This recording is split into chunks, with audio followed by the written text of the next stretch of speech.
ಅಧ್ಯಾಯ 7 ಮೈಸೂರು ಮತ್ತು ಇತರ ಸಂಸ್ಥಾನಗಳು. ಅಭ್ಯಾಸಗಳು. ಖಾಲಿ ಬಿಟ್ಟ ಸ್ಥಳಗಳನ್ನು ಸೂಕ್ತ ಪದದಿಂದ ಭರ್ತಿ ಮಾಡಿ. ಮೈಸೂರು ಒಡೆಯರ ಆರಂಭಿಕ ರಾಜಧಾನಿ ಮೈಸೂರು ಆಗಿತ್ತು. ಎರಡನೇ ಆಂಗ್ಲೋ ಮೈಸೂರು ಯುದ್ಧದ ನಂತರ ಬ್ರಿಟಿಷರು ಸುಲ್ತಾನನೊಡನೆ ಮಂಗಳೂರು ಒಪ್ಪಂದ ಮಾಡಿಕೊಂಡರು. ಮೈಸೂರು ಹುಲಿ ಎಂದು ಪ್ರಸಿದ್ಧರಾದ ವ್ಯಕ್ತಿ ಟಿಪ್ಪು ಸುಲ್ತಾನ್. ಮುಮ್ಮಡಿ ಕೃಷ್ಣರಾಜ ಒಡೆಯರ ದಿವಾನರು ಪೂರ್ಣಯ್ಯ. ಮೈಸೂರು ಸಂಸ್ಥಾನದಲ್ಲಿ ನ್ಯಾಯ ವಿಧಾಯಕ ಸಭೆಯು 1907ರಲ್ಲಿ ಆರಂಭವಾಯಿತು. ಮೈಸೂರು ಸಂಸ್ಥಾನವನ್ನು ಗಾಂಧೀಜಿಯವರು ರಾಮರಾಜ್ಯ ಎಂದು ಬಣ್ಣಿಸಿದರು. ಭಾರತ ರತ್ನ ಪ್ರಶಸ್ತಿ ಪಡೆದ ಮೊದಲ ಕನ್ನಡಿಗ ಸರ್ ಎಂ ವಿಶ್ವೇಶ್ವರಯ್ಯ. ಇರ್ವಿನ್ ಕಾಲುವೆಯನ್ನು ನಿರ್ಮಾಣ ಮಾಡಿಸಿದ ದಿವಾನರು ಸರ್ ಮಿರ್ಜಾ ಇಸ್ಮಾಯಿಲ್. ಕೆಳಗಿನ ಪ್ರಶ್ನೆಗಳಿಗೆ ಒಂದು ವಾಕ್ಯದಲ್ಲಿ ಉತ್ತರಿಸಿ. ಅಠಾರ ಕಚೇರಿಯನ್ನು ಯಾರು ಸ್ಥಾಪಿಸಿದರು? ಅಠಾರ ಕಚೇರಿಯನ್ನು ಚಿಕ್ಕದೇವರಾಜ ಒಡೆಯರ್ ಅವರು ಸ್ಥಾಪಿಸಿದರು. ದರಿಯಾ ದೌಲತ್ ಎಲ್ಲಿದೆ? ದರಿಯಾ ದೌಲತ್ ಶ್ರೀರಂಗಪಟ್ಟಣದಲ್ಲಿದೆ. ಲಾಲ್ಬಾಗ್ ಉದ್ಯಾನವನ ಎಲ್ಲಿದೆ? ಅದನ್ನು ಆರಂಭಿಸಿದವರು ಯಾರು?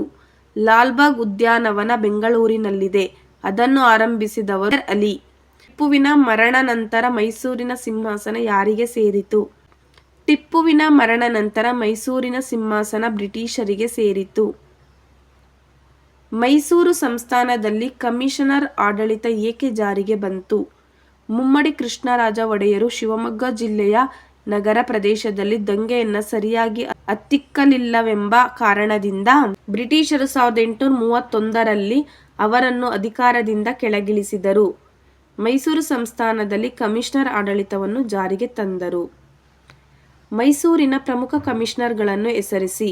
ಮೈಸೂರಿನ ಪ್ರಮುಖ ಕಮಿಷನರ್ಗಳು ಮಾರ್ಕ್ ಕಬ್ಬನ್, ಲೂಯಿ ಬೆಂಥಾಮ್ ಬೌರಿಂಗ್. ಪುನರ್ದಾನ ಎಂದರೇನು? ಬ್ರಿಟಿಷರು ಸ. 1881ರಲ್ಲಿ 10ನೇ ಚಾಮರಾಜ ಒಡೆಯರಿಗೆ ರಾಜ್ಯವನ್ನು ಪುನಃ ವಹಿಸಿಕೊಟ್ಟರು. ಇದನ್ನು ಪುನರ್ದಾನ ಎನ್ನುವರು. ಪ್ರಜಾಪ್ರತಿನಿಧಿ ಸಭೆ ಯಾವಾಗ ಆರಂಭವಾಯಿತು? ಪ್ರಜಾಪ್ರತಿನಿಧಿ ಸಭೆ 1881ರಲ್ಲಿ ಪ್ರಾರಂಭವಾಯಿತು. ಕನ್ನಡ ಸಾಹಿತ್ಯ ಪರಿಷತ್ತು ಎಲ್ಲಿದೆ? ಇದು ಯಾವಾಗ ಸ್ಥಾಪನೆಯಾಯಿತು? ಕನ್ನಡ ಸಾಹಿತ್ಯ ಪರಿಷತ್ತು ಬೆಂಗಳೂರಿನಲ್ಲಿದೆ. ಇದು ಸ. 1915ರಲ್ಲಿ ಸ್ಥಾಪನೆಯಾಯಿತು. ಅರಮನೆ ಸತ್ಯಾಗ್ರಹದ ನೇತೃತ್ವ ವಹಿಸಿದ್ದವರು ಯಾರು? ಅರಮನೆ ಸತ್ಯಾಗ್ರಹದ ನೇತೃತ್ವ ವಹಿಸಿದ್ದವರು ಕೆ. ಸಿ. ರೆಡ್ಡಿ. ಕೆಳಗಿನ ಪ್ರಶ್ನೆಗಳಿಗೆ ಗುಂಪಿನಲ್ಲಿ ಚರ್ಚಿಸಿ ಉತ್ತರಿಸಿ. ಹೈದರಾಲಿಯ ಸಾಧನೆಗಳು ಯಾವುವು?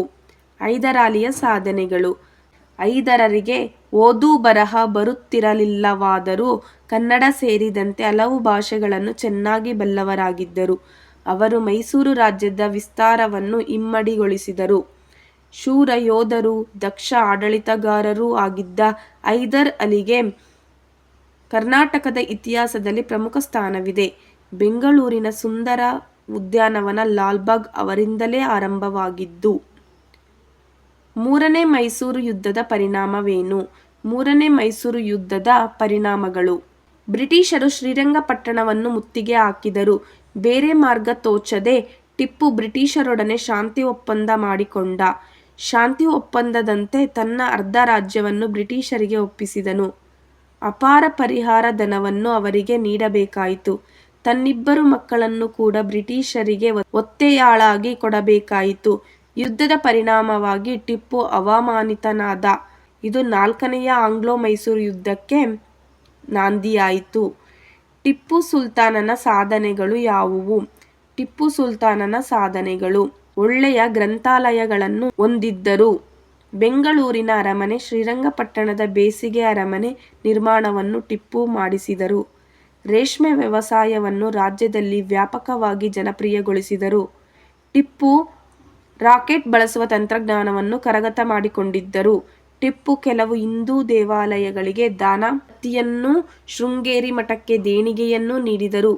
ಅವರು ಭೂ ಹಿಡುವಳಿಯಲ್ಲಿ ಸುಧಾರಣೆ ಮಾಡಿ ರೈತರಿಗೆ ಸುಲಭ ಕಂತಿನ ಸಾಲ ಒದಗಿಸುವುದನ್ನು ಒಳಗೊಂಡಂತೆ ಅನೇಕ ಸೌಲಭ್ಯಗಳನ್ನು ಒದಗಿಸಿದರು. ಶ್ರೀರಂಗಪಟ್ಟಣದಲ್ಲಿ ಹೈದರಾಲಿಯ ಸಮಾಧಿ ಮತ್ತು ಜುಮ್ಮಾ ಮಸೂದಿ ಹಾಗೂ ಶ್ರೀರಂಗಪಟ್ಟಣ ಮತ್ತು ಬೆಂಗಳೂರಿನಲ್ಲಿ ಟಂಕ ಶಾಲೆಗಳನ್ನು ನಿರ್ಮಿಸಿದರು. ನಾಲ್ವಡಿ ಕೃಷ್ಣರಾಜ ಒಡೆಯರ ಪ್ರಮುಖ ಸಾಧನೆಗಳನ್ನು ಪಟ್ಟಿ ಮಾಡಿ. ನಾಲ್ವಡಿ ಕೃಷ್ಣರಾಜ ಒಡೆಯರ ಪ್ರಮುಖ ಸಾಧನೆಗಳು. ಜೆ.ಎನ್. ಟಾಟಾ ಅವರು ಬೆಂಗಳೂರಿನಲ್ಲಿ ವಿಜ್ಞಾನ ಸಂಸ್ಥೆಯನ್ನು ಸ್ಥಾಪಿಸಲು 371 ಎಕರೆ ಭೂಮಿ ಹಾಗೂ 5 ಲಕ್ಷಕ್ಕೂ ಅಧಿಕ ಮೊತ್ತದ ಧನಸಹಾಯ ನೀಡಿದರು. ಸ.ಶ. 1907ರಲ್ಲಿ ನ್ಯಾಯ ವಿಧಾಯಕ ಸಭೆಯನ್ನು ಸ್ಥಾಪಿಸಿ ಜನಪ್ರತಿನಿಧಿಗಳ ಮೂಲಕ ಜನರ ಸಮಸ್ಯೆಗಳನ್ನು ಚರ್ಚಿಸಲು ಅವಕಾಶ ಕಲ್ಪಿಸಿದರು. ಇಂದಿನ ಮೈಸೂರು ಅರಮನೆಯನ್ನು ಸ.ಶ. 1910ರಲ್ಲಿ ಪೂರ್ಣಗೊಳಿಸಿದರು. ಕೃಷ್ಣರಾಜಸಾಗರ ಅಣೆಕಟ್ಟನ್ನು ನಿರ್ಮಾಣ ಮಾಡಿಸುವ ಮೂಲಕ ಸಂಸ್ಥಾನದಲ್ಲಿ ಕೃಷಿ ಅಭಿವೃದ್ಧಿಪಡಿಸಿದರು.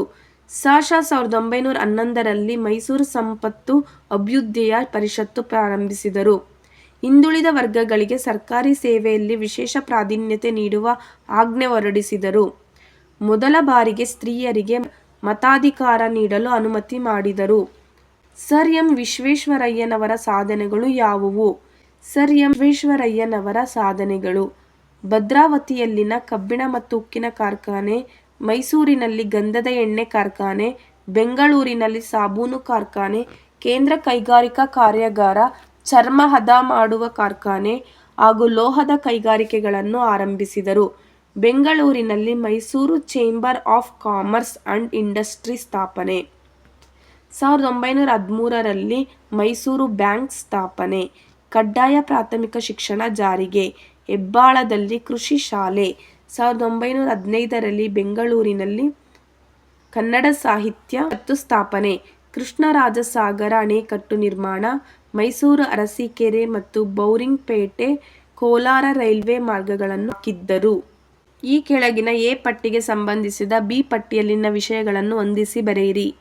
ಚಿಕ್ಕದೇವರಾಜ ಒಡೆಯರು, ನವಕೋಟಿ ನಾರಾಯಣ, ಟಿಪ್ಪು ಸುಲ್ತಾನ್, ಮೈಸೂರು ಹುಲಿ, ನಾಲ್ವಡಿ ಕೃಷ್ಣರಾಜ ಒಡೆಯರು, ರಾಜಶ್ರೀ, ಸರ್ ಎಂ. ವಿಶ್ವೇಶ್ವರಯ್ಯ, ಭಾರತ ರತ್ನ, ಜಯಚಾಮರಾಜ ಒಡೆಯರು, ಮೊದಲ ರಾಜ್ಯಪಾಲರು.